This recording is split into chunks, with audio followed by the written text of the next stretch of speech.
Go ahead. Well, good evening, everyone. Welcome to our Seaside ADU Workshop. My name is Katie Castagna. I'm the President and CEO for United Way, Monterey County. And as many of you know, we've been working on affordable housing for a long time now, and we're really excited to be helping to expand that through the strategy of making accessory dwelling units, granny units, easier to build and a bigger part of our community. So I want to thank you all for being here tonight and welcome you. And I want to thank the City of Seaside. We've just really enjoyed this partnership, and it's so thrilling to see a city that is so serious about expanding opportunities for its residents. And so I look forward to the presentations tonight, and I hope you find them useful. And with that, I'd like to introduce Kelly DeWolf, who will be walking us through some of the activities for the evening. All right, thank you, Katie.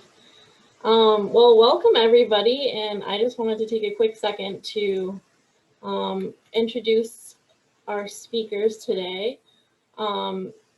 We will be hearing from several great people about different parts of the ADU process. First, David Little, Chief Building Official at City of Seaside, will be walking us through some information on the permitting process and other tidbits. We have Ben Nurse, Housing Program Manager at City of Seaside, who will be talking a little bit about the city's water credits. We have Jamila Cannon and Sienna Shaw from Workbench, who will be talking about our pre-approved plans with City of Seaside, some information about hiring design professionals and contractors, and about cost. And then we have Lynette Limtiaco, President and CEO of Central Coast Federal Credit Union, who will be talking about some traditional loan products that you can use to finance your ADU, and then we'll have a Q&A. Just a note, this webinar will be recorded, so keep that in mind. And before we begin, I just wanted to ask the audience a couple of questions so we can kind of get an idea of who is in the room. So I'm just gonna first, who's here and where are you from? So I'll put that up for a second.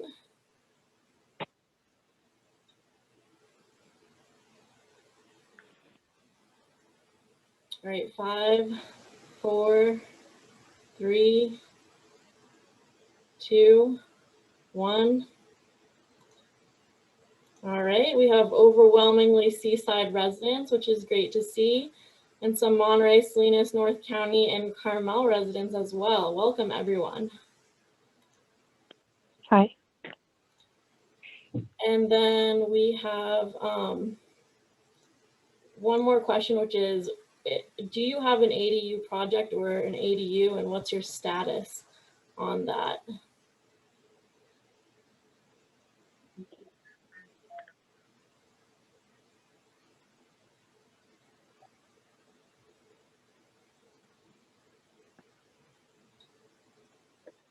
All right, 5, 4, 3, 2, 1. All right, and we have an overwhelming majority who are interested in building. We have one completed ADU in the audience and a few people who are currently building, which is very exciting to hear. So here's the results there.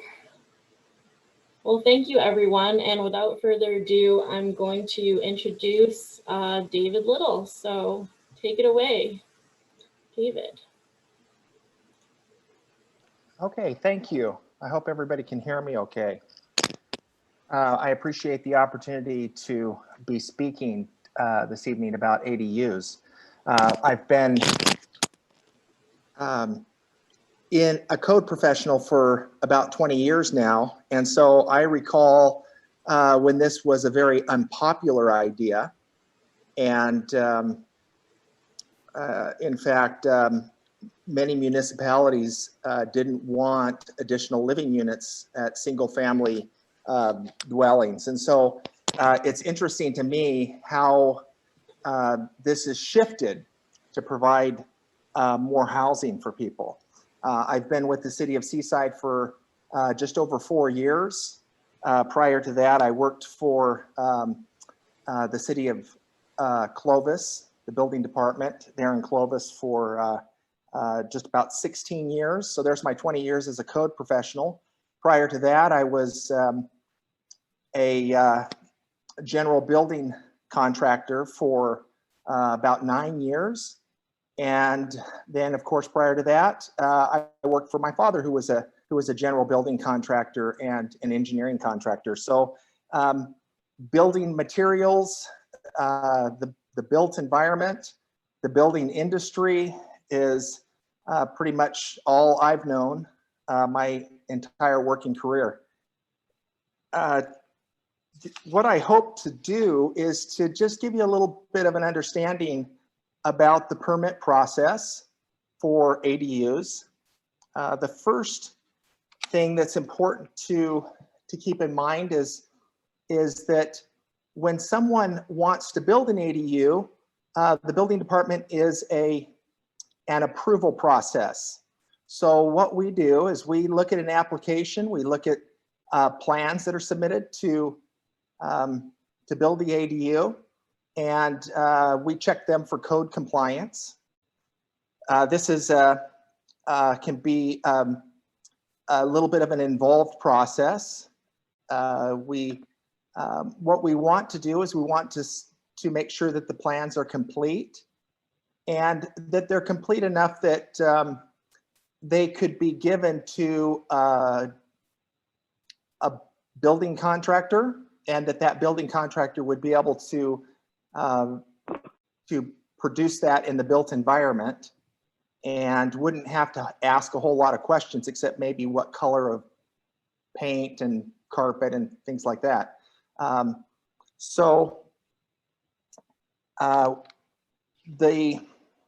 As far as fees are concerned,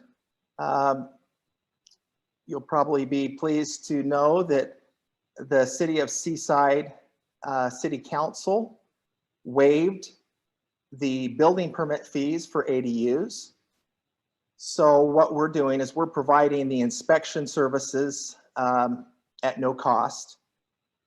The plan check fee is not a fee that is waived. We still take in plans, look at plans that are submitted, and in order to make this affordable, I suppose, we did come up with a process where we have a pre-approved plan, and that is available for use. If somebody wants to use the pre-approved plan for an ADU, then there are no plan check fees.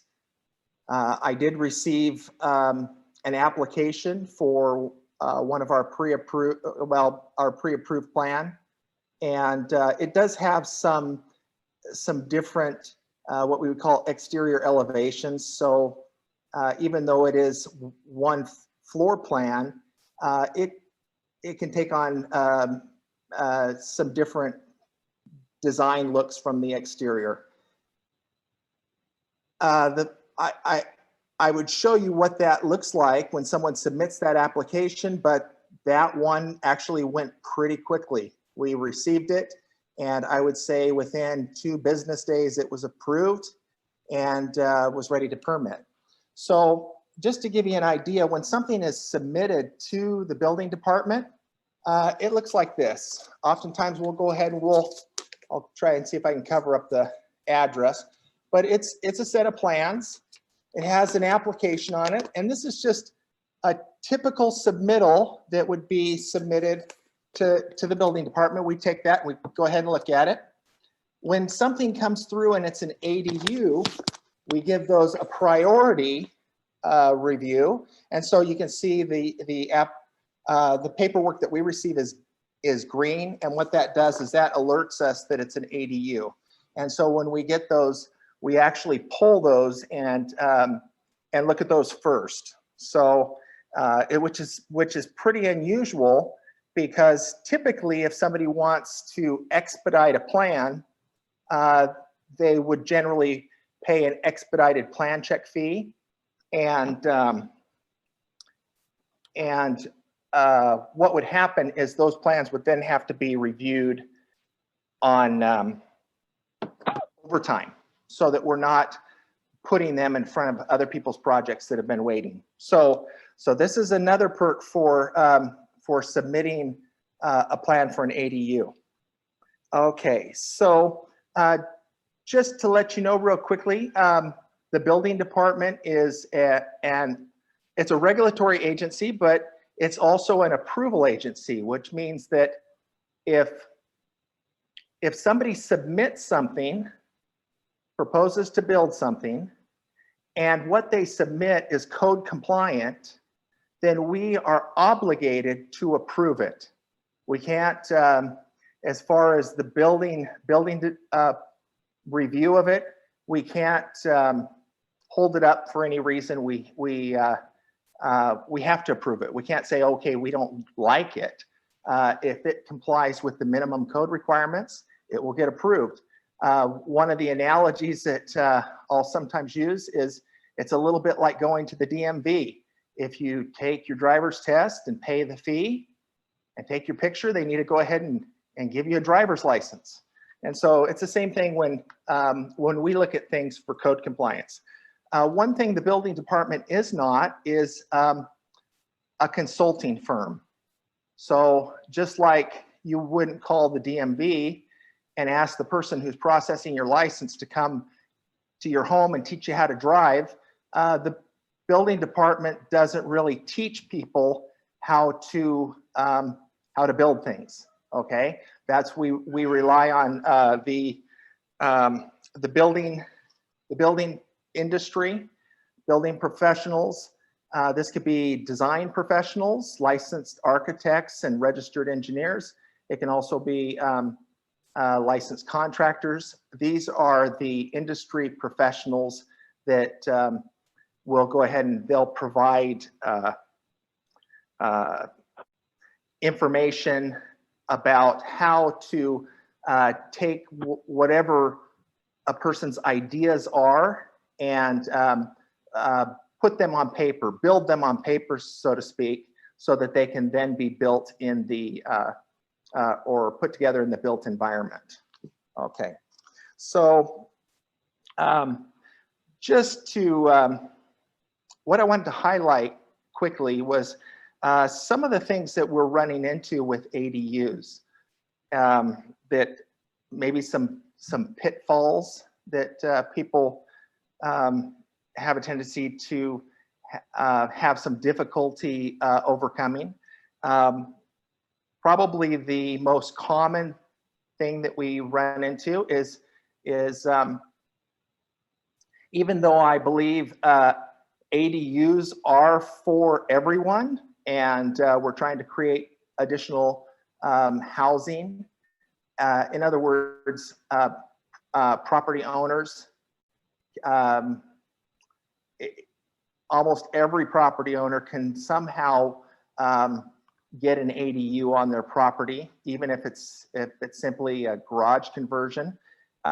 However, one of the biggest problems we run into is not everybody can be a design professional and can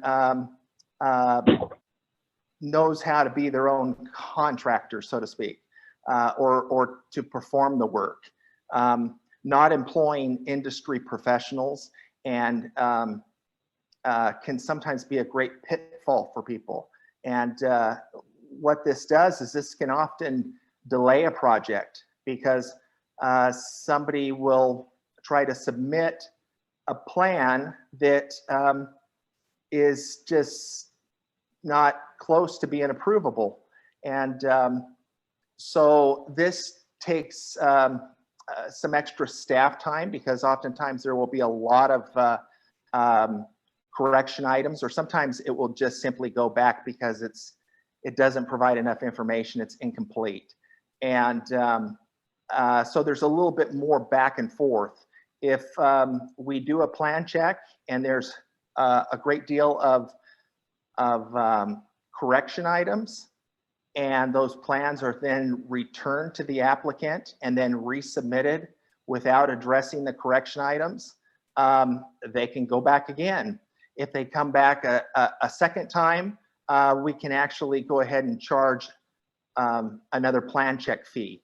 And so this, besides delaying a project, it can also be a little bit costly. Sometimes people will think, you know, it's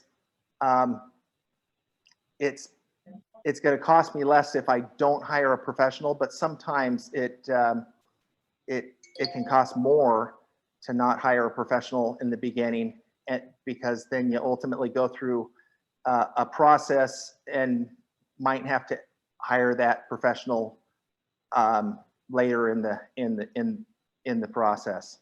So not employing industry professionals. Another thing, another pitfall that we've run into is there's this belief that that previously unpermitted work will pass code, and we find that this is seldom the case. That oftentimes work that is performed without the benefit of a permit and inspections has a very high likelihood to reveal code violations. A permit is simply permission to proceed with the work. So it's almost self-explanatory. It's the city saying, we are permitting you to proceed, or you're given permission to proceed with this work that's already been approved. And a permit does not make code violations magically compliant. So sometimes the idea that, you know, I've already converted my garage, or I've already built this structure in my, you know, or addition to my home that I want to go ahead and legalize it, that can sometimes be a very difficult process for people. Now, what we do is we are commonly trying to pound square pegs into round holes, and so we do allow alternate methods and materials, which can sometimes allow us to make a project substantially compliant. And substantially compliant might mean that we've accepted alternate methods and materials, so it wouldn't be necessarily fully compliant, but it's substantially compliant. And so, and sometimes we can allow that, but we have to be careful that we are doing our job, and that we can justify all of our actions. I work for the city, and the city business is the public's business. It has to be transparent. We have to be careful about setting any precedents, because there's this, it can create problems when somebody says, well, you know, they were allowed to use this type of a material, and that doesn't meet code, and we want to use that as well. So just want to check my time and see how I'm doing time-wise. Okay. So garage conversions. Just want to talk about some of the advantages and maybe even some of the disadvantages of doing a garage conversion. Probably the biggest advantage of converting a garage is you already have the shell. Okay, so the exterior walls are there, and the roof structure is there. Also, probably one of the biggest advantages of doing a garage conversion, especially if it's a detached garage conversion, are the setbacks. In other words, the distance that the exterior wall can be to the property line.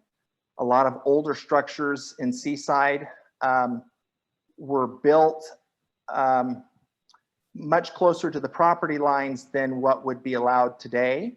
And those structures, if they were, you know, permitted structures or built by legally, they, like a detached garage, they can be converted into an ADU. Whereas if somebody was building from the ground up, they might not be able to get as close to the property line. So that's one of the great advantages of doing a garage conversion.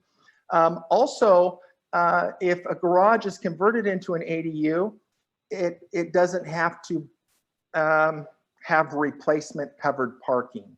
So if I wanted to convert my garage into a living room, or you know, convert it into a couple of bedrooms that, or something that was part of my home, I would have to replace that covered parking area. So in other words, if I converted a 2-car garage, made it into my family room or living room, I would need to replace it with a 2-car garage or a 2-car carport on my property. Same thing would go for a 1-car garage. However, if I'm converting that garage into an ADU, I don't have to replace that. I don't have to replace the covered parking. So this is one of the great advantages of doing a garage conversion as well. Now, some of the disadvantages of converting a garage is, number one, when garages are what we would call slab on grade. So in other words, they're concrete. There's concrete over the ground and we drive our cars on it. A lot of the homes in Seaside are actually raised foundations. But when you build a slab on grade dwelling, it requires a moisture barrier under it. And when they build a garage, they do not put moisture barriers under the garage because it's not intended to be living space. So just to give you an idea of what this would look like, because I got an aerial photo, this is a photo, and this is East Garrison. And as you can see, that blue, that's the moisture barrier. Okay, these are 3 homes that are getting ready. They're getting ready to pour concrete. And what's interesting is you can see the area where the garage is going to be. So it doesn't have that blue. So they don't put moisture barriers under garages because they're not intended to be living space. When we convert a garage into a dwelling, we have to address this moisture barrier requirement. Now we can use alternate methods and materials. So in other words, there are coatings that can go over the top of concrete. It's not just paint, but they're specially designed to seal concrete. And we can allow this as an alternate methods and material. One of the problems with this is it has to go over the entire garage floor. So what this means is it needs to be in place before there's any walls or partitions that are put up inside. Probably one of the other disadvantages that we run into is the code requires that all exterior walls have a continuous footing or foundation. The concrete, the slab on grade, is not a foundation. A foundation runs around the perimeter of the structure, and it's going to be a minimum of 12 inches below the undisturbed grade or soil. And when converting a garage, how they used to build garages is they would never put well, and you can actually see it in this, it still occurs because they get away with, oh, this isn't a good example because they're actually showing the foundation across the front of it. But what they would used to typically do is there would be no continuous footing where the garage door portion is. And so when we make that into an exterior wall, that requires some digging. We have to do some digging. We have to do a short piece of foundation that goes in place of where that vehicular door was. So that's one of the disadvantages, and probably firewall protection. If we're changing the use of a garage to a dwelling, if it's close to the property line, we may have to create a firewall to protect that wall and that distance to the property line. So probably one of the last things I just wanted to mention here, because we seem to get some questions about this. We have, going back, we have a pre-approved plan for ADUs. And there's been some questions about substituting materials or making changes to the pre-approved plan.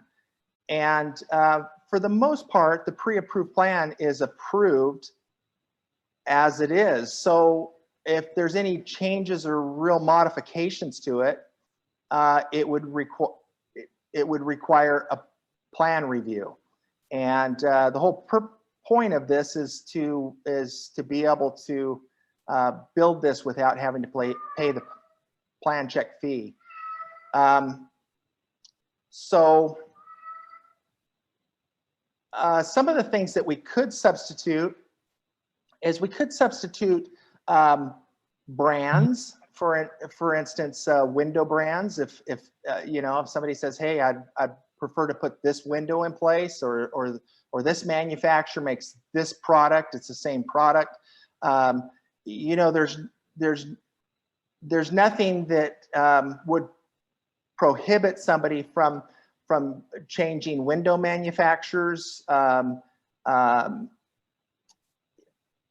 Maybe you know, ADUs require, if they're detached, they require solar. So they could shop around for maybe different solar products. Heating could be substituted, the heating units, but we wouldn't be able to modify it in such a way that it would require an actual plan check. So hopefully that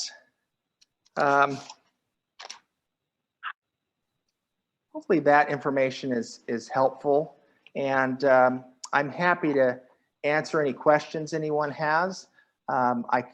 I get emails all the time about ADUs, and I do my best to try to answer them promptly to get people the information that they need. We do have a couple questions, David. The first one is, what's the first step when you're starting your ADU project to make a plan or to talk with the city and check in with the city first? Okay, that's a great question. What I would suggest is when you're thinking about doing an ADU, it might be a good idea to have a quick conversation with somebody in planning. Typically, the building department, when things get to the building department, it's when people are really committed because they're actually submitting something for approval. So the planning department, we have some good people that work in the planning department. Beth Rocha is a great resource. Dana. We have some people, and I would start in the planning department and before maybe committing to actually making a submittal. Great, thank you. We have another question. What are the minimum setback distances from property lines and minimum square footage for a new structure? And is that the same whether it's attached or detached? Yeah, so that's a good question. So the minimum setback requirement, if somebody does not want to have to make any modifications or to the wall closest to the property line is 5 feet. When we build within that 5-foot setback area, it affects the percentage of windows that are allowed, and we can't go closer than 3 feet. If we go closer than anything closer than 3 feet has to be a 1-hour firewall with no openings. And typically that's for existing structures that are being converted into ADUs.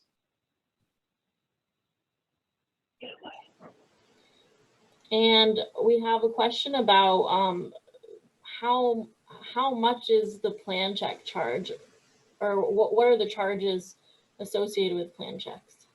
So the plan check fees are based upon the square footage of what is being built. I don't actually calculate those fees. Those are done by our, we have some counter staff that does that. But I would say roughly a plan check fees can, they can be probably anywhere from maybe $1,000 to, for a typical ADU, it could be maybe just under $1,000 to probably about the $1,400 range. Now, the plan check fees are a little bit less than the than what we would typically charge for the building permit fees. Okay, so the building permit fees are waived though at this time. Great, thank you. I think we need to move on to the next speaker, but there will be more time for Q&A after the presentation. So don't worry, I haven't forgotten about you.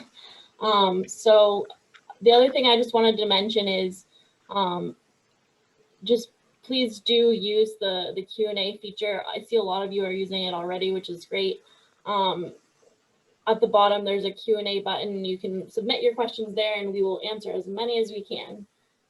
So without further ado, let's send it over to Ben Nurse. Thank you so much, David.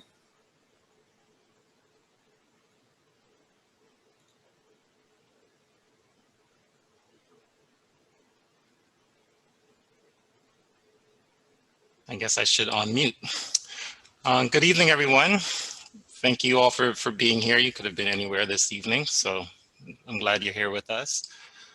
The part I'm going to talk about is the water aspect of ADUs. So my presentation will go through filling out the Monterey Peninsula Water Management District's water permit form, also talking about the City of Seaside's ADU water allocation, and then we'll look briefly at the City of Seaside's ADU guide, which is our website resource. So let's get started on this form. David mentioned and showed you a stack of forms that'll be part of the permit submission process. One of them is this water management district form. So you'll have to show that you have the water to do the project, and this is how it starts. So basically you'll fill out the top part with the owner information. And when it comes down to here, you'll have to describe what your project is in as much detail as necessary to make it clear. So in this case, we're looking at a new 30 square foot detached 1-bedroom, 1-bath ADU. And where it really gets important is this middle section here, where you have the existing features and the post-project water features on the property. So the existing features here will be in your main house. So let's run through this. We'll see that we have 1 wash basin, which is a bathroom sink at 1 fixture value, 1 toilet at 1.8 fixture value, a standard tub, that's usually with a shower overhead, at 2 fixture values. And then we'll come down to the kitchen sink without a dishwasher at 2. and then an old-fashioned washer at a 2 fixture value. So when we total this, you'll see that we have 8.8 as a current fixture value for this property. And then once, what we're saying here, what we're proposing is that post-project, when we add the ADU, we're then going to see a change in the number of fixtures on the property. So in this case, we're adding a second wash basin, or a wash basin to the ADU, and it's giving us 2 here. And you'll see where I highlighted these items. These are the areas where we'll talk about the retrofitting opportunities.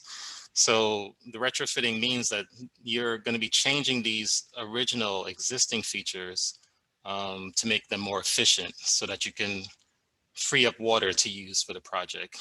And if you free up water, that means you have to purchase less water from the city of Seaside. So that's where I highlighted it here. These are the opportunities to get those where you can retrofit. So the toilet, as I mentioned, went from 1.8, and we're bringing it down to a ultra low flow of 0.8 and adding 2 of those, 1 to the main house, 1 to the ADU. And in this case, purchasing a ultra low flow toilet is probably cheaper than paying for the water credit. We'll jump down here and you'll see we have 2 bathtubs, 4 fixture units. And then the sink, we decided to change the original sink to a kitchen sink with a dishwasher. And you'll notice that that has a 1.5 fixture value.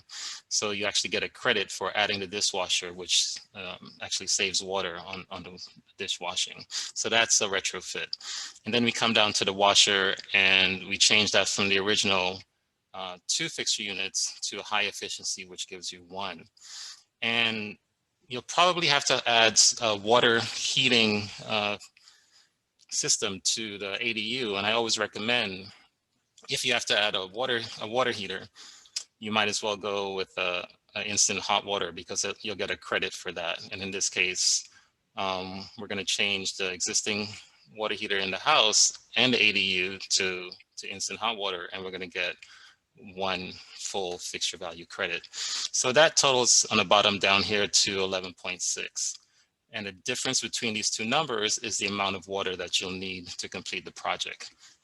So in the case of our example, that's 2.8 fixture units, or if you scoop the decimal place over twice, you get 0.028 acre feet. So this is the amount of water that you'll come to the city of Seaside and request that water from our water account. Just going down quickly, you'll sign the form, and then once I receive the form, I'll review it and I'll tell the water district how much water to take from the city of Seaside's account here at the bottom and allocate it to this ADU.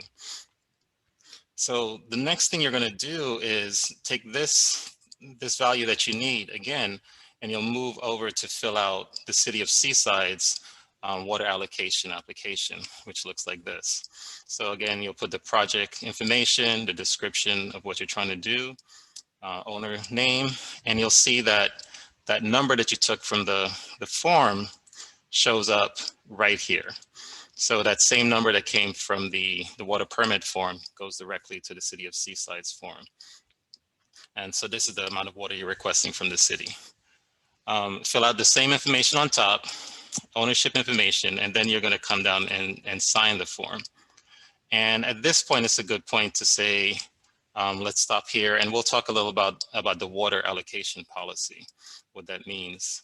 So the city of Seaside, city council, set aside 5 acre feet of water towards ADUs on a first come basis. So I get the application from you, I date when I received it, and that's your spot in line to get water credits for your ADU.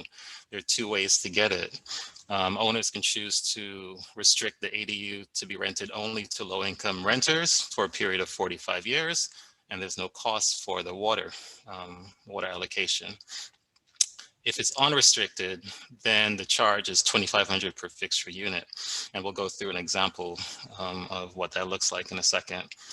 The requirement is that, as I showed on the water management form, is that all fixtures need to be retrofitted as you can in order to free up as much water as possible so that you purchase less water from the city of Seaside and thus leave more water available for others. And then the maximum water allocated per ADU is 6.8 fixture units. So if you wanted to build, and we're seeing a lot of this, 2 ADUs on your property, let's say 1 detached and 1 detached, 1 junior or 1 regular ADU, you have 2 ADUs, you're basically eligible for 13 plus water credits. So keep that in mind as you contemplate your project. So once again, you'll submit both of these forms to me by email, and then I'll review it. You'll submit your floor plans as well. And the floor plans must show, there must be a sheet in the floor plans that show all of the fixture unit, all of the fixtures in the property for the ADU and the main house. The building department will require that. And you'll submit the water permit form to me and I'll review them. And based on the policy I just briefly discussed, I'll say, okay, you requested 0.028 acre feet. You multiply that by the 2,500 per fixture unit, and that comes up with the cost of $7,000 for that water allocation. So you'll pay that price with the permit fees to the building department staff. And once they receive that payment, they'll stamp it, and your documents are ready to go to the water management district. Important point at this moment. Once you receive the building permit, you have 12 months to complete the project. If you don't complete the project, then that water allocation goes back to the city of Seaside to be used and distributed for other projects. So it's important to keep the project moving ahead. So once again, you'll submit both of these forms to the Water Management District by email, and I'll show you that email later. And once you get to the Water Management District, they will charge a water permit fee and a deed restriction fee. And this blue section is a brief way to try to show how to do that calculation. So the current fee, capacity fee until July 1st is $308.27 per fixture unit. So again, in our case, we're looking at 2.8 fixture units as an example. So that cost would be $863 for the detached ADU that we're proposing here. And then they'll do a water permit processing fee, which is always the same, at $225, and then a deed restriction fee at $150. So in this example, the fee to the Water Management District would be this $1,238. So what that deed restriction means is that these items over here that are circled in red that we retrofitted have been retrofitted to be more efficient. So they need to stay that way. And that's what the deed is going to be, is basically saying on the county record. So once you submit that to the Water Management District, they'll review the forms, they'll review the plans, you'll pay the fee, and you'll get your water permit, you'll get your building permit from the city of Seaside, and you're ready to go and start building. And you have a project, a viable project ready to go. So the next step I'll show, like I mentioned, are the resources that we have available on our Seaside website. We call it the ADU Guide. And this is the website that'll link to it. But what I realized is that we're getting so much traffic to it, you can also just search Seaside ADU and it'll be the first item to come up. So let's take a quick look at that site to see what resources we have available on it. So we've set up the ADU Guide to be a summary of the steps to apply for an ADU with Seaside. So we broke it down into these simple steps here. So the design process, figuring out what you want to do on the site, either using the pre-approved plans or using a professional to draw your own. We have, first off, that water release form linked here. So you have a link to all of the forms you'll need, all of those forms that I just showed you right here. You have the building permit portal where you could submit right here to receive your building permit. and it'll open up faster on your page. But then also, there was a question about what the fees are to David about the building permit fees. And I give an example here of how you might try to calculate those fees and actually attach the schedule so you can get a sense if you want to dig into that. And I highlighted the areas where you can kind of go in and see which fees might apply to your particular project. But truthfully, once you submit your project to the city staff, they're really good about letting you know what the fees will be. It's their role to calculate it. They're really comfortable doing that.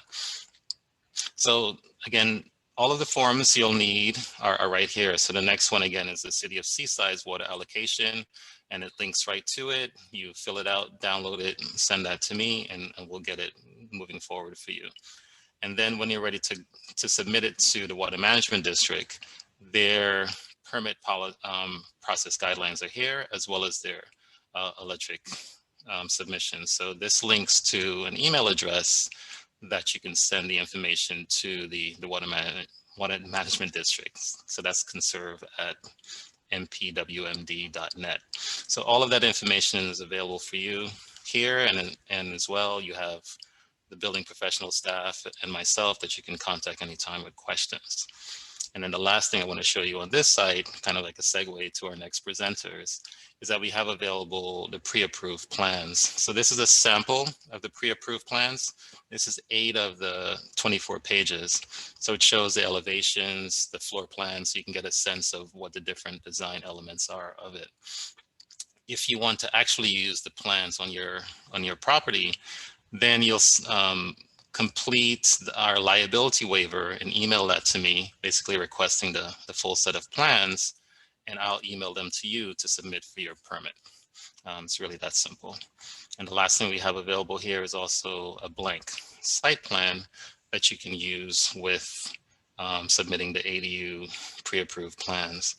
So at the City of Seaside, we basically are working with property owners to try to facilitate building ADUs as best we can. So we try to make the process as straightforward as possible. You'll find that with David and his building department staff and our planning staff as well. So that's really our process, and our intention is to make it as straightforward as possible. So I believe we'll take 5 minutes of questions before we move on to the next presenters, and then we'll do full questions at the end. So Kelly, I'm ready and open. All right. Questions. Well, thank you, Ben. That was really helpful. And the first question is, can a new ADU have a separate gas, electric, and water meter? And a new ADU can have a separate gas meter and a separate electric meter, or you can sub-meter for it if you want. So you'll just have to pay for those. It cannot have a separate water meter because CalAm currently isn't placing separate new water meters based on the cease and desist order from the state. So you'll have 2 of the 3. For water, is it best to call the water district to make sure what you think you have is true when you're calculating your water credits, or does the City of Seaside provide that service? The Water Management District is probably the best because they'll be the final person looking at the water permit form, and they're really good at calculating it. And there's actually a question I saw in the Q&A. It said that they had a deed restriction for 2 bathrooms already. Would they be eligible for an ADU? So the Water Management District would be the best to look at a situation like that and say, okay, this is your situation. You've already deed restricted, or it's already been retrofitted. This is what you can do. And again, in that situation where they're already retrofitted, what happens is you just have to purchase the additional water to complete that project. Great. If they have enough water credits, this person asked if we have enough water credits by retrofitting to high efficiency in the main house, do we still need to fill out any of these paperwork items? You'd have to fill out the water permit application for the Water Management District, because that'll actually tell you what your pre and post project, how it will look. So you wouldn't necessarily need to fill out, the City of Seaside's water allocation because you're not requesting water in that case. Okay, last question. How do I determine how many water fixture units are allocated to my home currently? That would be an email to the Water Management District. All right, and then one last thing. Do you know anything about sewer hookup fees? I believe that's a building department question. That wouldn't be me. Okay, maybe we can save that for later. For after, okay. And then my information is on the slide if anyone needs to contact me, or it's on the website at any time. So thank you all. Thank you, Ben. So we're going to move on to our wonderful presenters from Workbench. We have Jamila Cannon and Sienna Shaw with us today. Welcome and take it away. Hi. Hello, everybody.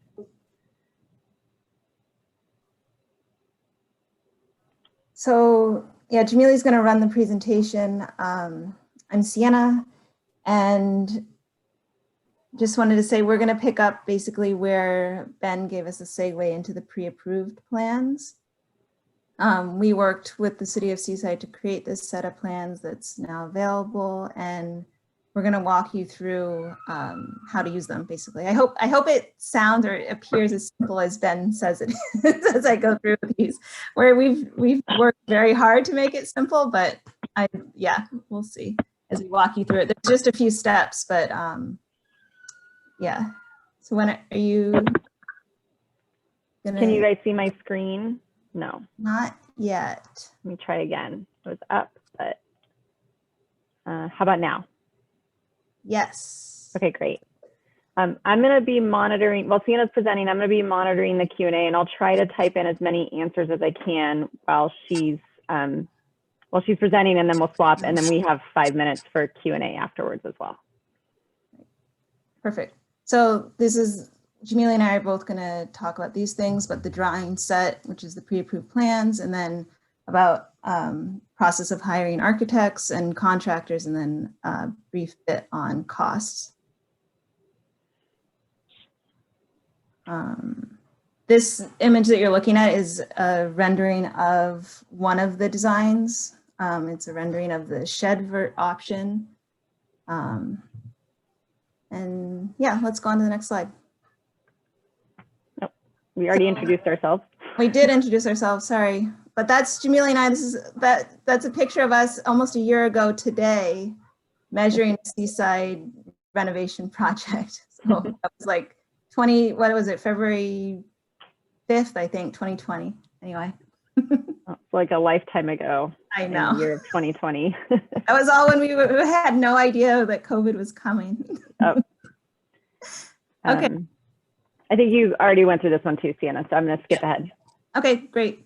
So this is the floor plan. So as Ben or maybe David mentioned, sorry, that the floor plan for this pre-approved set is all the same. So as you see, there's a great room, kitchen, 1 bedroom, 1 bathroom, and a mechanical storage area in the back.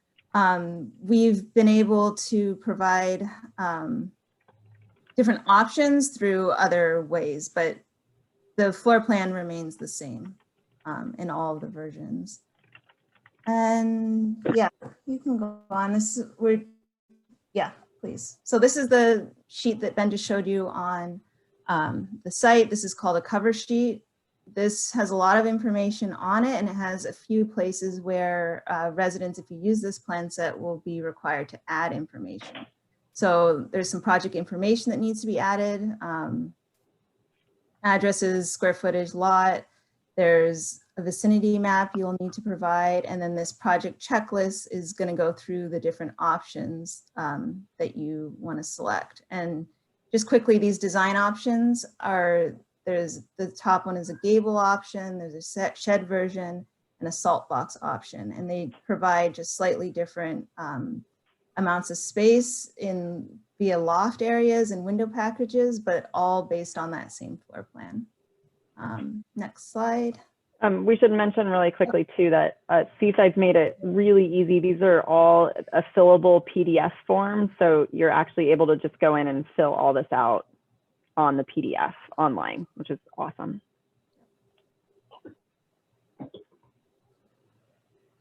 So I'm just going to walk you through. We have some directions on that front cover sheet. I'm blowing up different sections of that cover sheet as I go through these next few slides. So there's very clear directions on how to use it. And then as I go through, we'll go through that.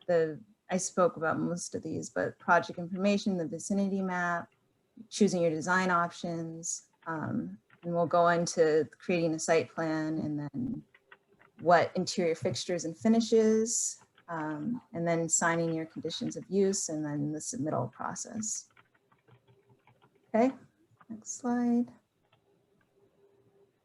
So this, as Jamila said, is something that you can fill out online. A lot of this information homeowners will know. There's some information that you may not know off the top of your head, and this information will be available on in this PDF that can be disseminated, and also, but there's just different places you need to go to collect this information. So an APN is a parcel number. It's associated with your property. The City of Seaside has a permitting portal. If you go through that link and put in your address, you can get your APN that way. There's another site called Parcel Quest that you can get that through. Similar lot size, I mean, you can measure it, it might be in your deed, or there's other information through Parcel Quest. You can get APN maps that have like the 50 foot by 150 foot dimensions listed out. And then existing home size, if you know it, it's on your deed, or Zillow is a fairly good place to look that information up. And then a vicinity map can be something as easy as a screenshot of Google Maps when you pull it up.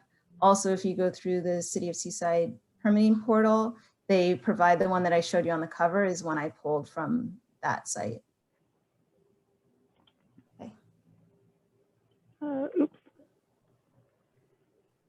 Okay, so this is another part that was on the cover sheet. This is selecting your design options.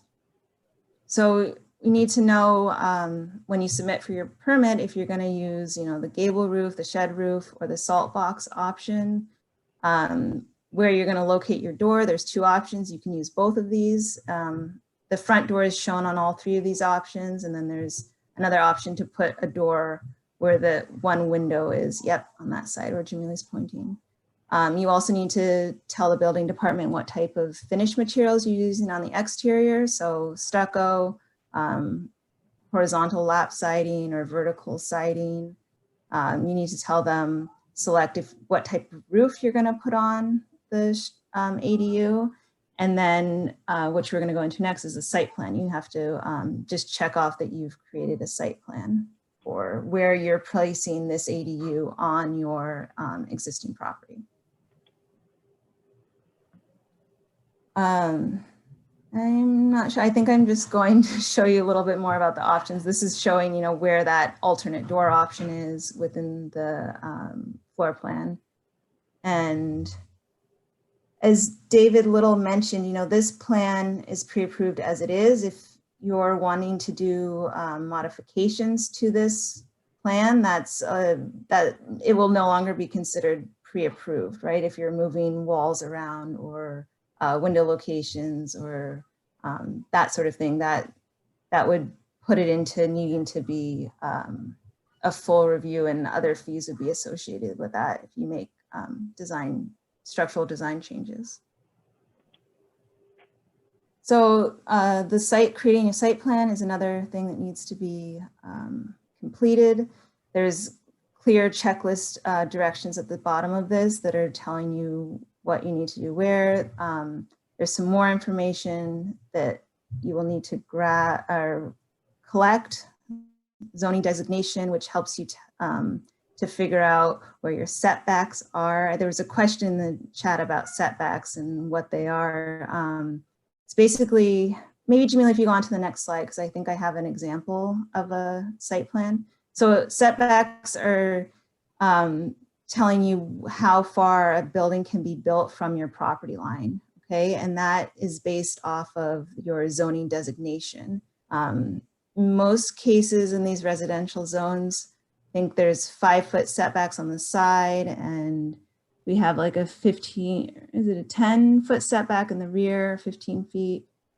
Anyway, ADUs have slightly different setback requirements, but we want to see on these site plans where your existing building is located and then how you're fitting your ADU within the required setbacks. And the one other important setback to note is that there's a minimum distance between your existing home and your new ADU.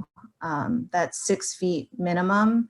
So it can be located farther away from your existing structure, but minimum needs to be 6 feet away. And then as David Little also mentioned, the ADU needs to be more than 3 feet from the property line to not be fire rated. Oh, it sounded like a lot of words. But anyway, in this example, we've situated the ADU 5 feet away from the property lines so that we're not fire rating those exterior walls. Sienna, for context, can you tell everybody how big this lot is? It looks like it's 50 by 100 and something. 150 feet. And then the existing house, do you remember roughly how big the square footage is of the? Yeah, this one's about 700. Okay, so it's a smallish house, but just to give everybody context of what that might look like on your property. Thanks. Definitely. And then interior finishes. So in the plan set right now, I'm trying to remember, can you go on to the next slide? In the plan set right now, you'll see charts like this or tables, just basically indicating all the different fixtures or finishes that need to be selected in order for a contractor to build the project out to finish. So basically what has already been decided and what's built into the set is everything to get the structure completed. And then these interior finishes are things that need to be decided on in order for the project to be fully completed. Also your opportunity to really customize it and make it feel like your own. And as long as you're choosing like plumbing fixtures and appliances that meet the current green building standards, then there's a lot of flexibility in what you put inside the building. And the same with like exterior colors and the way those finishes can look. So even though the palette is small, there's a lot of options within it. Definitely. I was going to say, yeah, these are things like appliances and plumbing fixtures and lighting fixtures. So there's general requirements written into this plan set that the fixtures need to fit within, but as long as they're meeting those requirements, there's lots of options. And then this is an example of a palette that, different cost-effective materials and ways to choose. This is a bamboo flooring, like a white tile. I think a majority of these products could be sourced from a store like Home Depot. There's different, using prefabricated shower pans, different things, different things like that. We love IKEA. IKEA cabinets are great, and there's lots of options for inexpensive and decent quality building materials. Oops, sorry. It's okay. This is a nice slide to look at in a little time, but it's what we've built into the current plan set as far as green building materials and ideas, and then ideas and things that could be added to, as you're selecting those interior finishes and as you're selecting paint colors and for the exterior and types of windows, that sort of thing. So yeah, right now there's an ERV in the project. It's an all electric building. It has, it needs to have all low flow fixtures. There's extra exterior insulation, all those things. And then the compact design is inherent of a efficient or inherently creates an efficient building. Great.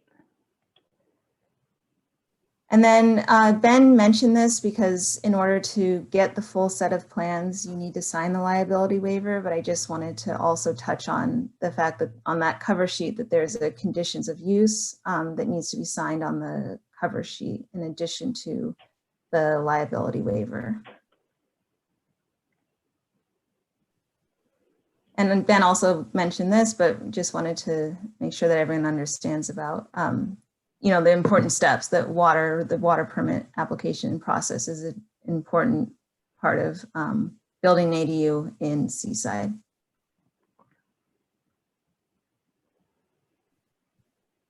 You want me to take over, Sienna?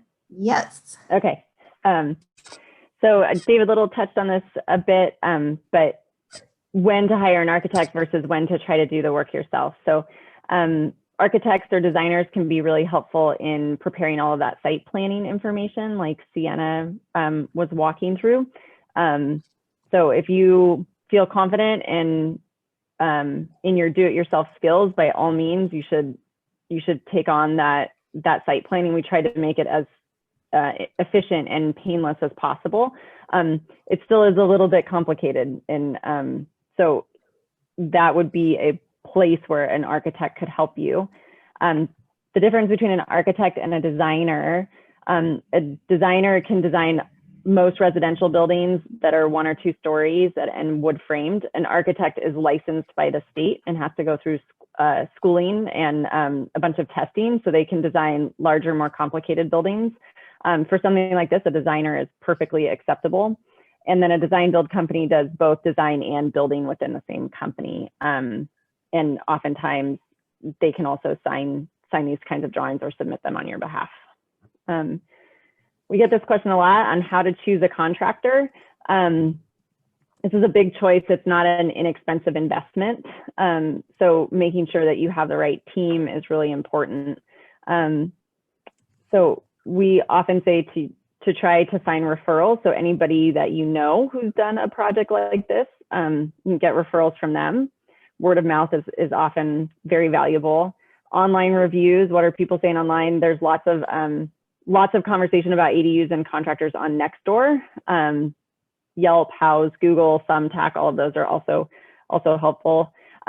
We definitely encourage you to verify credentials. So make sure that whoever you're hiring is licensed and has workers' comp insurance. And if you can go see sample projects, definitely go by and see sample projects, ask to speak with old clients.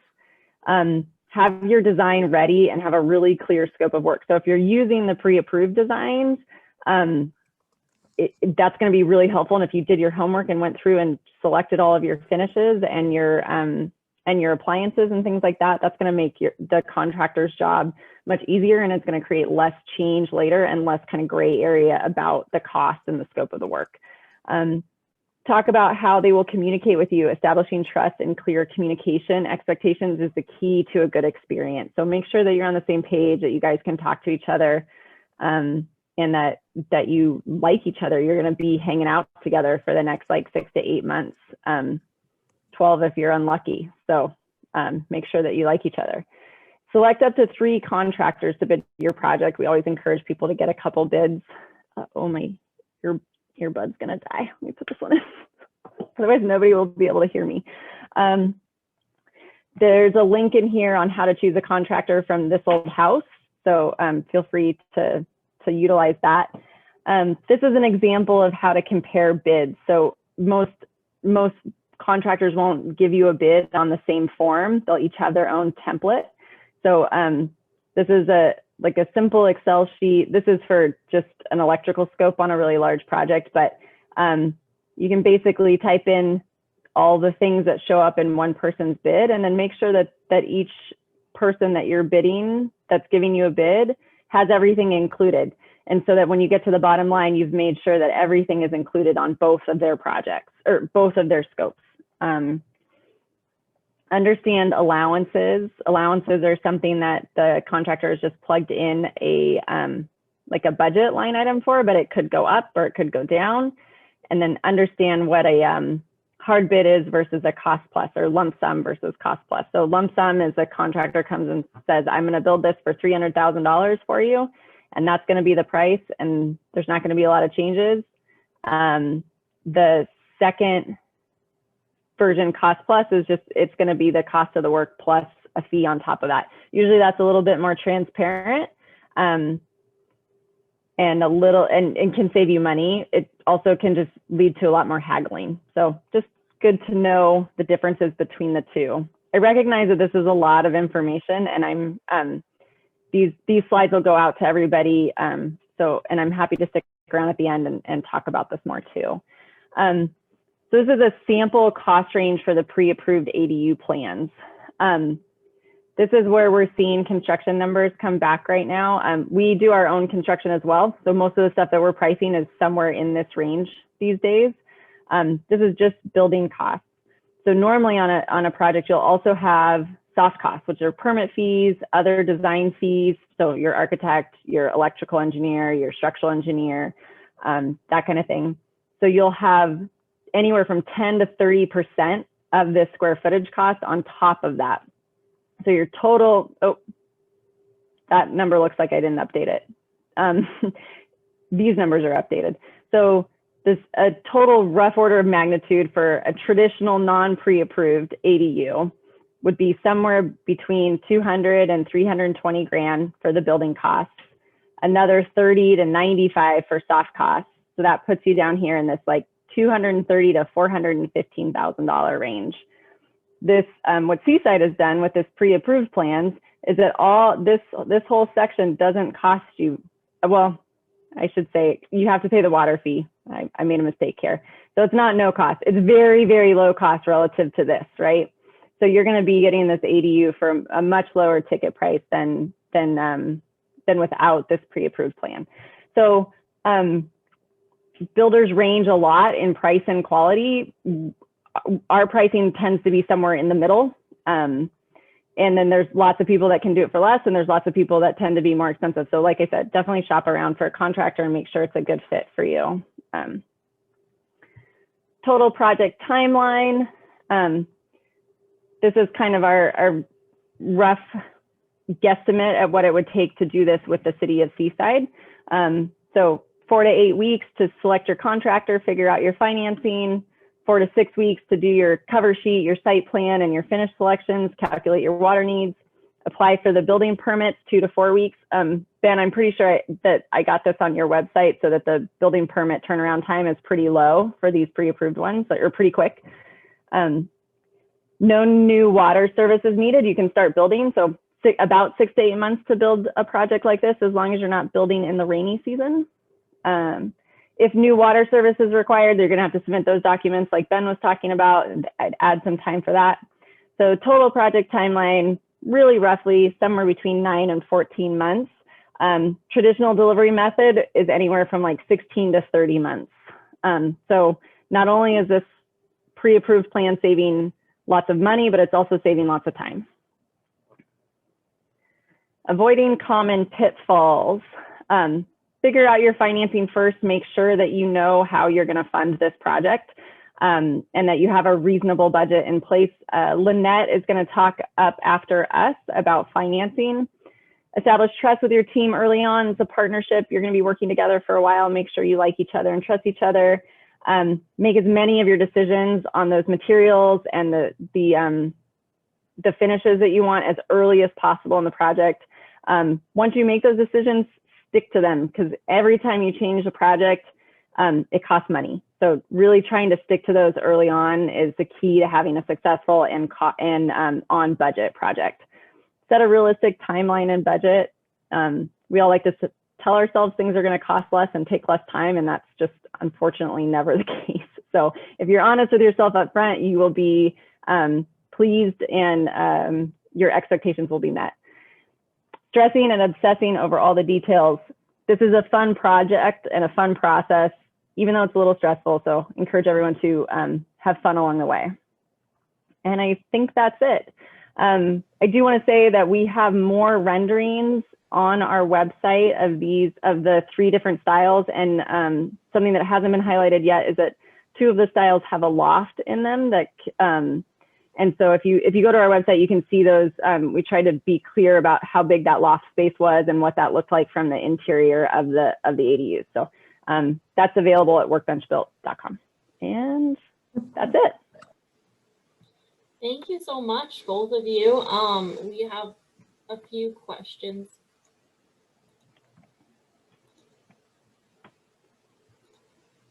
Sorry, we have a few questions. One question that came up a few times, does the new California rules for all electric for new builds apply to new ADUs that are being built? Would you like me to answer that question? Go ahead, David. Yeah, David, I was Okay. gonna, thanks.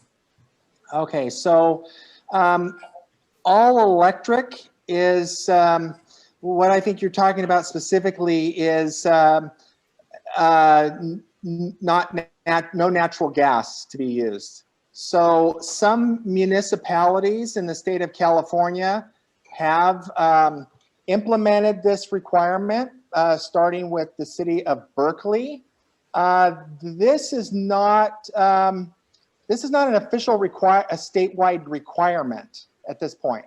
So if natural gas is still available, and it's not a requirement of this jurisdiction. The city council would make that decision if they wanted to make that a requirement for the city of Seaside. Thank you. David. Yeah, thanks. And just to like tag onto that, as I did mention that this pre-approved set is an all electric design, but I think someone else asked about solar panels. So the pre-approved set does have a solar panel system designed and built into the plans.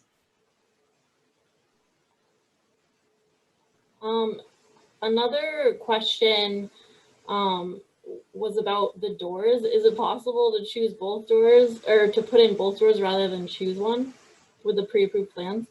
Yes, yes, you can. That's a checkbox on the front, but yes, you can have both doors as a part of the project. Okay.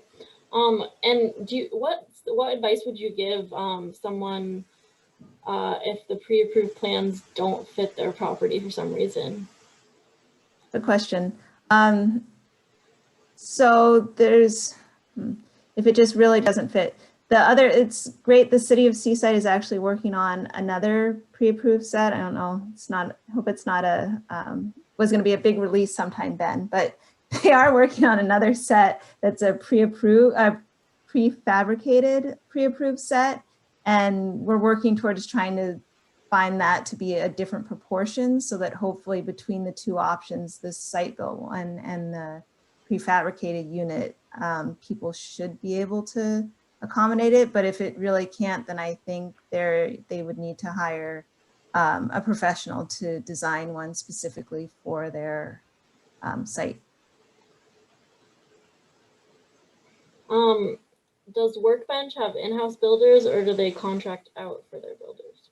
We have an in-house crew. So we do, we'll do the supervision and all the management. And then depending on the size of our crew or the workload, we'll also do the framing and siding and windows and a lot of the exterior package. And then we'll usually sub out the interior finishes. Another question is, should we have identified a contractor before submitting our application if we plan on using the pre-approved plans? I'm guessing from your presentation, the answer is probably yes. Yeah, the contractor is going to make a big difference in the final budget. And I would really encourage everybody to have their financing figured out and have their contractor figured out ahead of time. There's also, we're all really swamped right now. So availability is a big issue, and finding, getting on someone's schedule as early as possible is a really big deal. And then depending on how you do your financing, you don't really want to pull a loan and be paying money on that loan and then not being able to start your building because your contractor's busy. So. And last question, can you just briefly talk about the difference between junior ADUs and ADUs? Yeah, do you, Either way, I can do it. Or okay, you can. go ahead. So junior ADU is a smaller ADU. It doesn't have a full-size kitchen in it, and it needs to be attached to the main house. It needs to be kind of carved out of the main house. Some jurisdictions are a little different in how much allowable space you can have. So like Santa Cruz City, you can have 150 square feet of new construction as part of the junior ADU. But Ben or David might have to answer that specific question for Seaside. They're 150 to 500 square feet, and they cannot have a full oven and range in them. So they have to have a smaller kitchen and a separate entrance from the main house.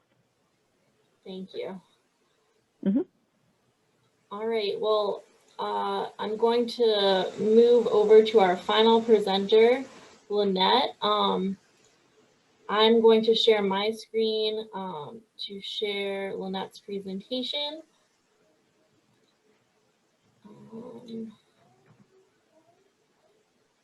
And Lynette, are you able to speak with us?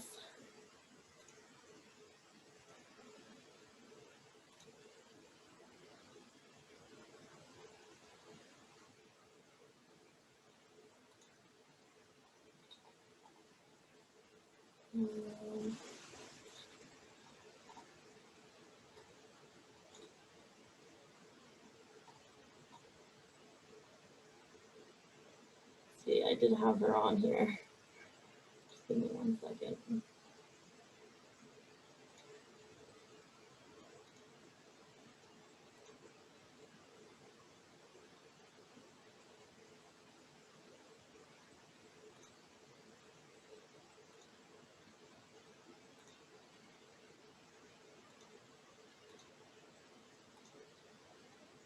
Lynette, are you there?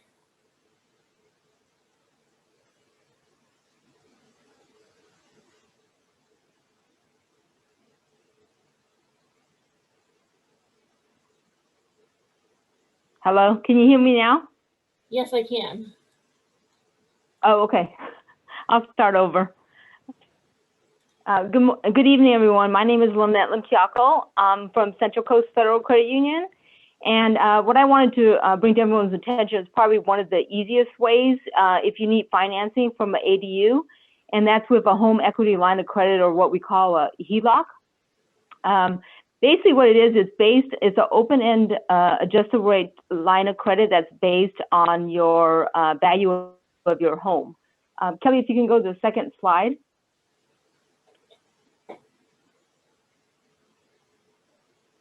Yep. Okay.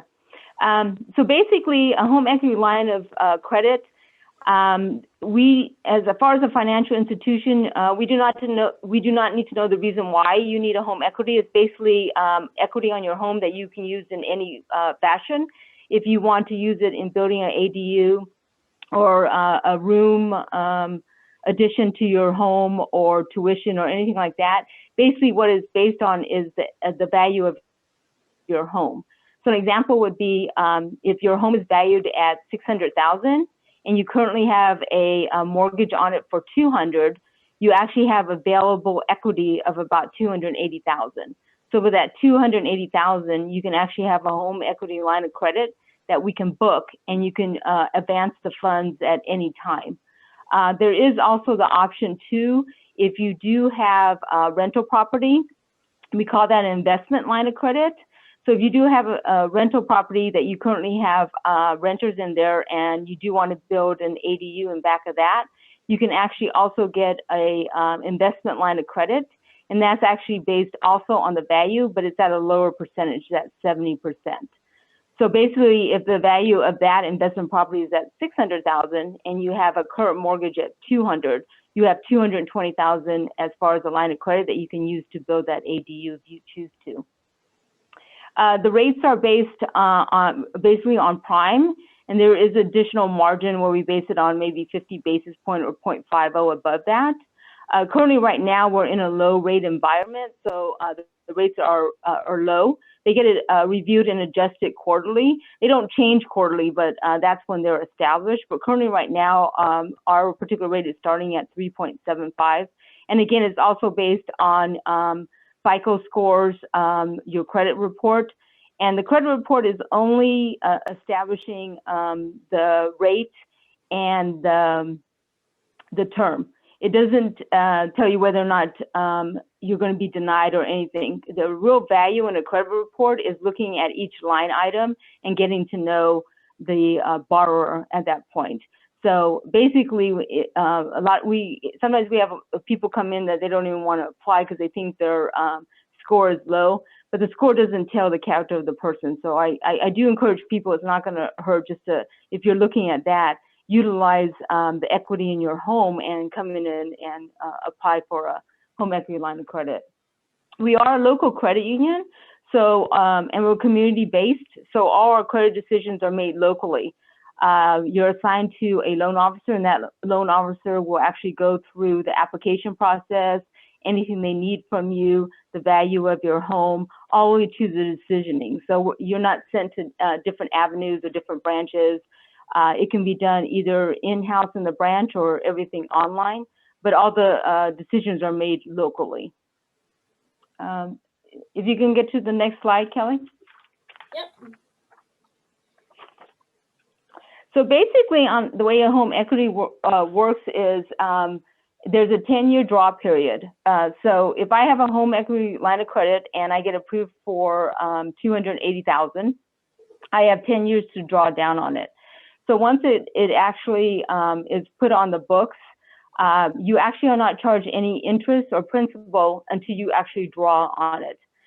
So I get $280,000 in the line, and I decide, you know what, I need about $200,000 to build this ADU.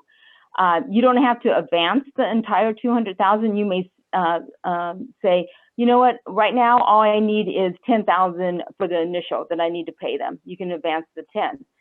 3 months down the line, you're still waiting for your builders, your contractors, and you still haven't paid anything, but you didn't need to put that $10,000 down. Then you're only paying based on what the loan amount is at that time.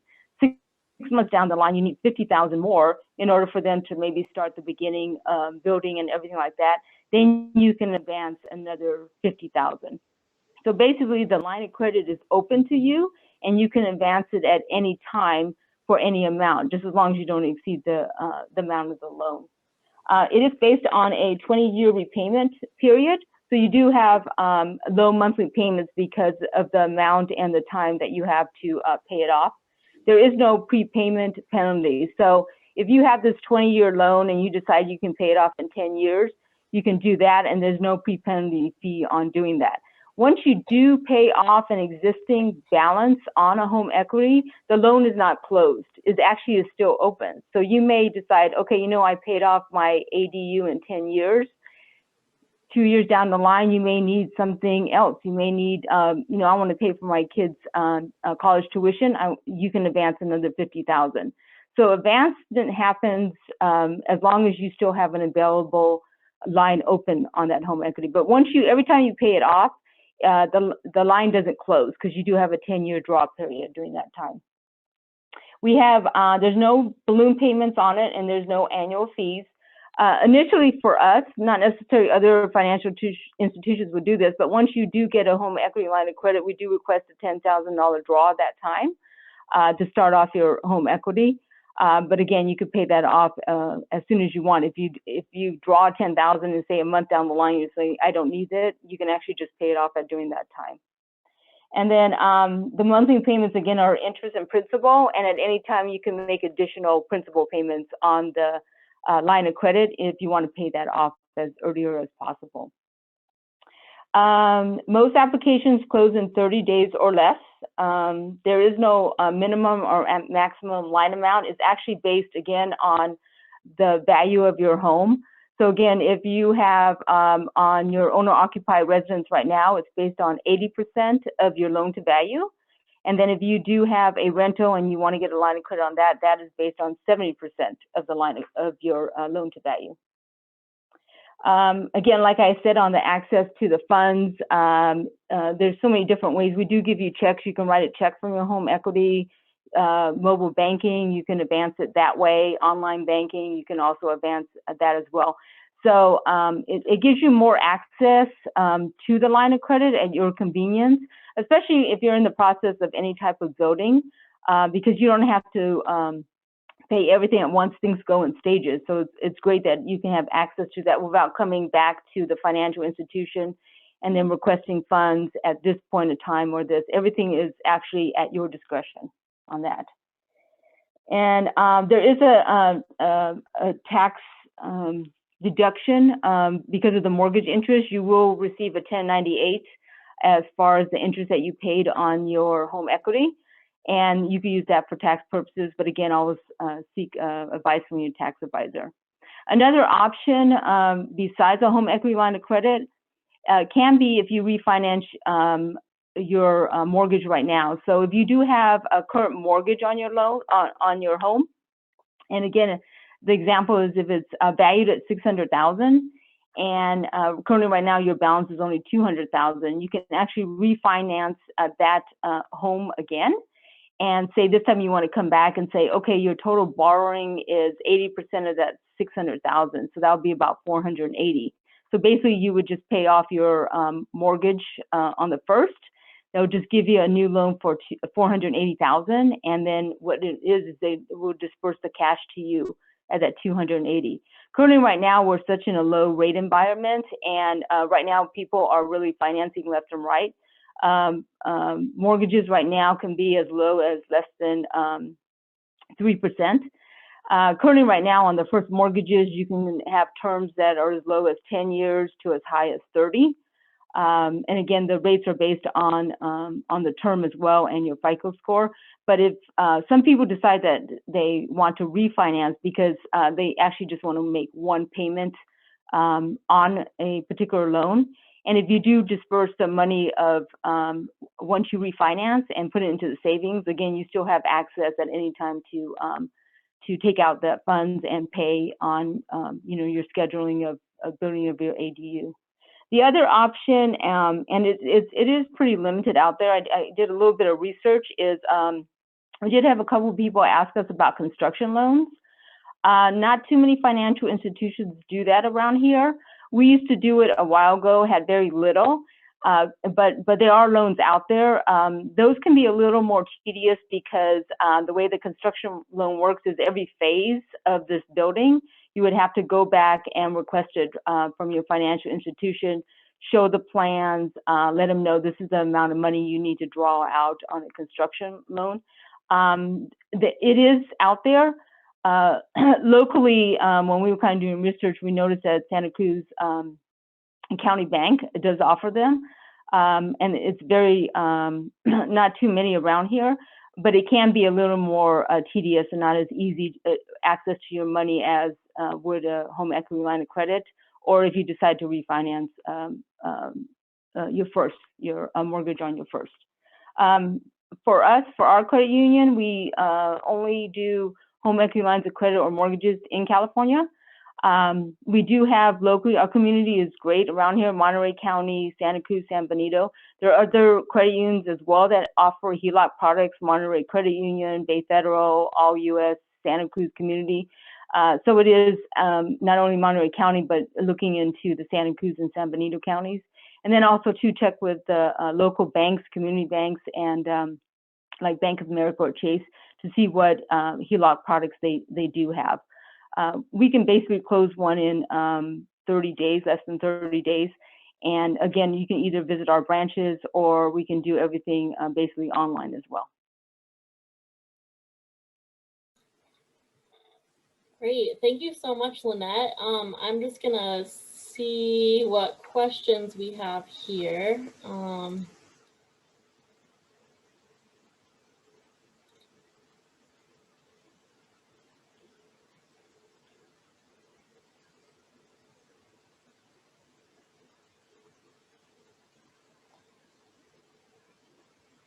Somebody asked if they can get a loan based on the value of the home at the property price after completion of ADU build. I don't think that's possible, is it? No, it actually, what will happen is if you're applying for a line of credit or refinance you first, it'll actually, the appraisal has to come in before. So we would have to know the value in order to figure out what the loan to value borrowing would be.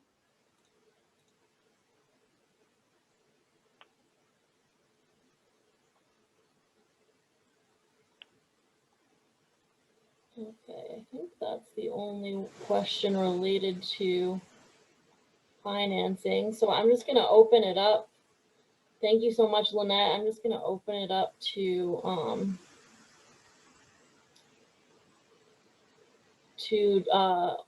these general questions here. The first question, which a bunch of people asked, this is a question for David. You mentioned that detached ADUs have to have solar. Is that correct? Is that a Seaside city zoning regulation or is that a statewide regulation?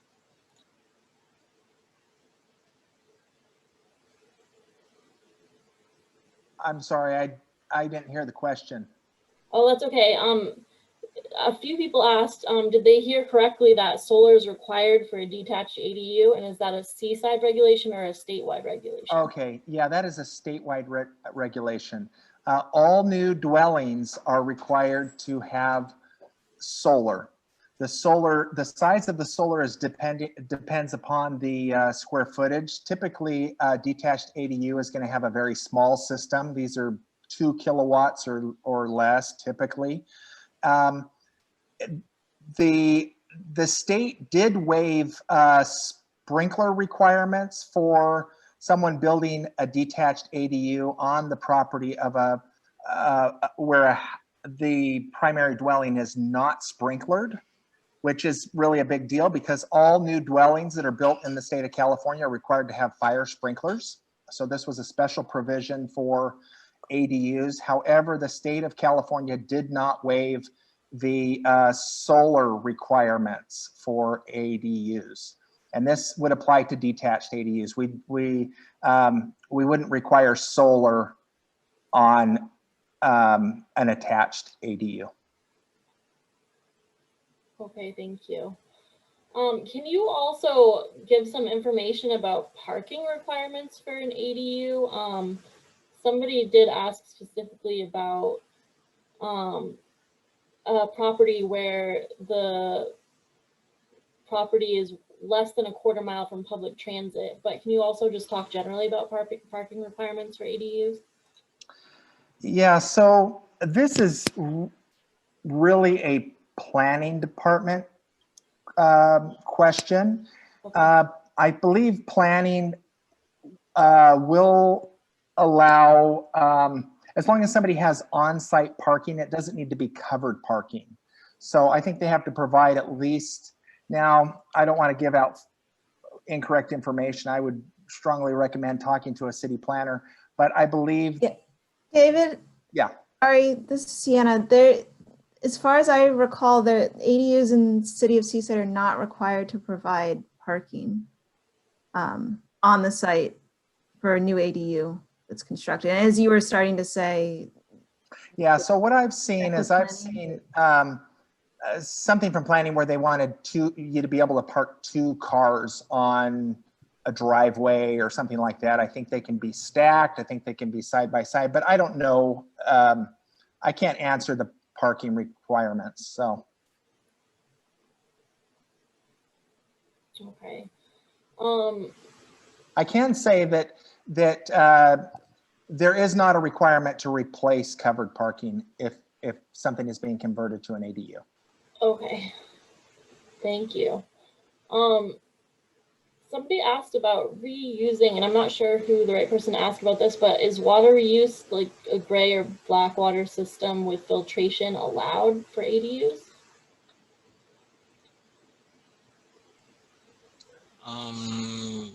It depends on, go ahead, David. Yeah, so we haven't, so when we're talking about gray water, we're talking about running things that are coming from like the sinks out into the yard for landscapes and stuff like that. We haven't seen any systems that have been proposed. I've been here for a little over 4 years, and the only things that I've ever seen even close to this were things that people did illegally when we were out looking at homes where they were just running sewage into the yard. So I would be willing to look at a gray water system if somebody were to provide a plan and present something. I can touch on it a little bit. I've been talking to the Water Management District about using gray water to replace the water used to flush toilets. And the current rules at the Water Management District is that they'll give 75% of the fixture value. In that case, let's say if you use a gray water from like the washer to flush the toilet. So, but that is definitely a Water Management District question if you have a more specific use for the gray water on your site. Great, thank you. Another question for you, Ben, is how much of the 5 acre-feet has already been committed?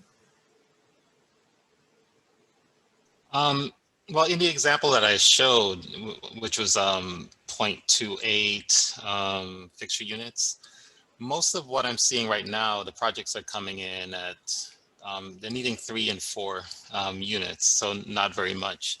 So we still can allocate probably another 80 ADUs, you know, with the current water we have, if it's on average the kind of usage people are requesting. So I would say get your plans in as soon as you can, or at least get your application in, and I can kind of hold your spot while you work on the plans. But we have water for at least 100 ADUs at the current rate. So. Thank you. I think this would be a question for David. Somebody asked about the 60-day approval. If it isn't approved in 60 days, is it then presumed approved, or how does that work? Okay, yeah, so I have heard about this. So it's not 60 days to be approved. It's 60 day. There has to be it has to be plan checked within a certain period of time, so it's not being delayed. But you know, that's why I would strongly recommend that when somebody is submitting plans, that the plans be that they be complete and that they be you know, approvable, because you know, a lot of the stuff that we're seeing that's being submitted, it's not something that could actually be followed as a plan. And so to say, well, it's automatically approved if it can't be approved within 60 days is really not the intent of that process. It's to make sure that ADUs are given priority, and that they're plan checked, and that the city turns them around quickly to provide responses. Okay, thank you. We have another question. Which comes first, the water permit or the ADU permit? So this is something that has come up. What we're finding is that people are going and they're trying to get their water permits first before they're submitting for their ADUs. And the problem that we're running into is that somebody might be paying for more water than they actually need. So if they're doing this completely independently of the city, they're obtaining their water credits without relying upon the city allocating any water credits, that shouldn't be a problem. Otherwise, they need to submit to the city first. And then we can determine what exactly they need before if we're going to be providing anything from our allocation before they go to the water district. David, to clarify, they should submit their planning. They should submit their architectural drawings first. Yeah, they should. Right, they should actually submit. So So what happens is we've already had people that have paid. Well, I just heard about it where they've paid actually for more water than they needed, and now we're trying to process refunds. So they need to actually submit to the city first. Then what we'll do is we can try to help determine exactly what they need as far as water credits. There's also a question here about the 12-month time frame for the water credits. When does the clock on that start? And if the construction takes more than 12 months, what happens then? I don't know what that means. I'm sorry. I can take it. That's a question for Ben, I'm sorry. No, that's good. The clock starts when the building permit is pulled, and the property owner can request an extension if the project is ongoing after the 12 months. But if they do nothing, then it's voided. There's a question here about property taxes. I'm not sure who the right person to ask about this, but how do ADUs trigger changes in property taxes? So an ADU, it adds value to the property. The city does not make any property tax assessments. That is through the county tax assessor. Now, Monterey County tax assessor has access to all permit information, so they know when something has been improved, and when the value of something is increased, they adjust the property taxes accordingly. But I think that's the question. So if the question is, will adding an ADU to my property affect my property taxes? Undoubtedly, yes. It would be similar to adding a pool to your home or adding on to your home. All these things are going to affect the overall value. Right. My understanding is that it will add to your property taxes, but it's kind of similar to reassessing after you add a new room to the house, for example. And we do have that question about sewage hookup fees. David, do you have any information about that? So the city does not require a separate sewer connection.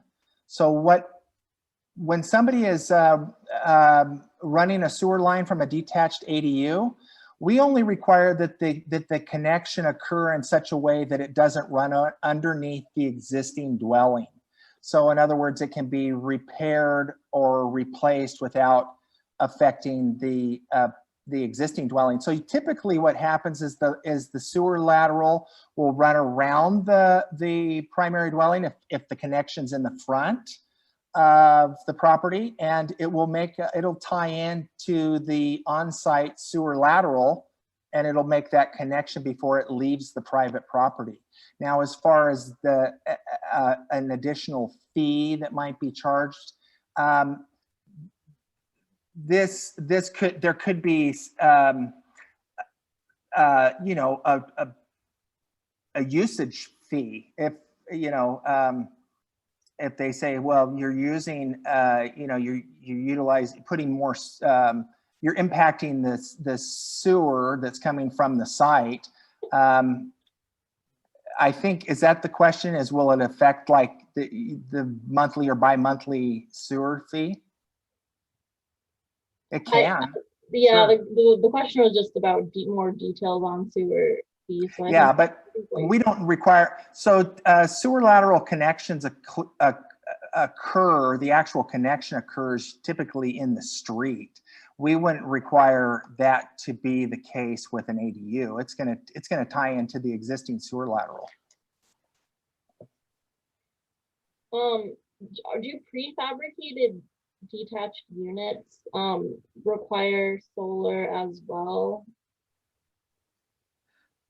somebody noted that sprinklers, for example, don't apply to manufactured housing. So do they require the solar? Right. So sprinklers do not apply if the primary dwelling, if you're putting an ADU on a property where the primary dwelling is not sprinklered. But if it was sprinklered, then even a manufactured home would be required to be sprinklered as well if it's going to be set on a foundation. So, so the question is about solar, and you got to keep in mind that the solar requirement is a state requirement. It comes from the state of California. Now, a pre-manufactured home, it's a good question because those are under the pre-manufactured homes are under the jurisdictional authority of HCD, the State Housing and Community Development Department. So when they come in, the only thing that we look at is the actual connections to them and the foundation. So they could possibly have a special provision for solar, but I would check with HCD. I think the two that we've had that have come in came in before the solar requirement went into effect.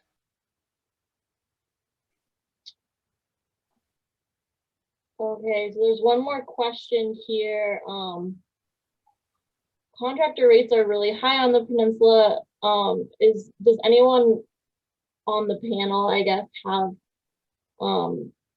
any information about anything that can be done to find licensed professionals who aren't charging really high rates? What are your general tips around that? So the city cannot recommend, trade professionals. That would be interfering with the private industry. I know some municipalities might provide a list of all the local people in the area that might do a particular thing, but they have to allow everybody to be on that list, and that can sometimes be a help for people. But the best thing to do, or what I would recommend, is to shop and ask around. If a person is aware of a project that's been completed and they're pleased with that project, they could find out who the builder was, who did that project. Some of these things are public record. Permit information is a matter of public record, so it's not hard to find out, who a design professional was on a particular project, or a contractor if they were listed on the permit. Thank you.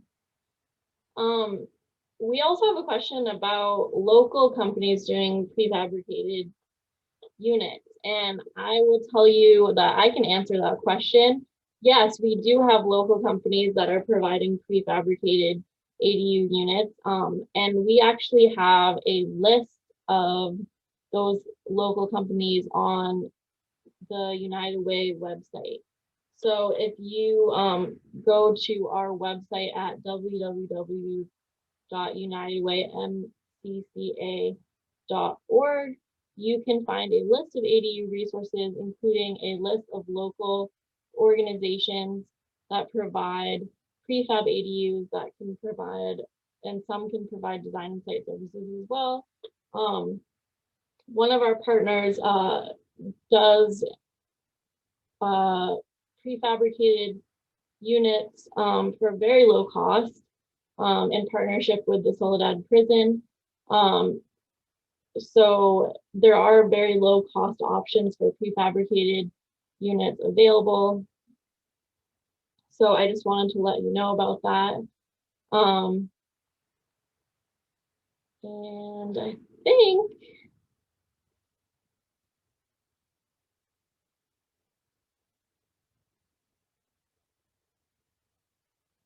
there's a question about cost. If an ADU will be a low cost housing, what is the range of rent that can be charged?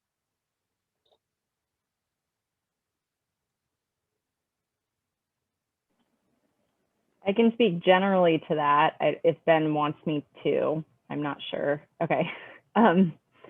So affordable, like quote unquote affordable housing is all those levels of affordability are mandated by the state and they're county specific. So you can look up in your jurisdiction what different levels of affordability mean.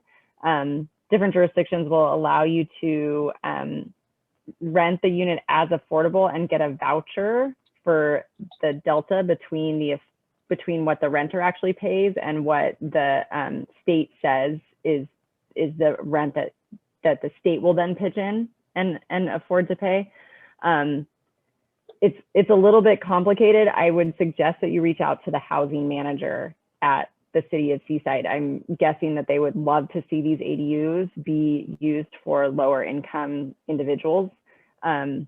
So reach out to the housing manager in Seaside and they can help walk you through that. Each jurisdiction is a little bit different. It's all state mandated rates. Currently, there aren't any restrictions on the rent being charged for the ADU. I noted that with the ADU water allocation from the city. So far, we haven't had any takers on the deed restrictions for the 45 years. Not sure why. But currently, I mean, if they're one bedroom, if they're a studio, if they're 2 baths, I believe most of the owners are charging the market rate for them.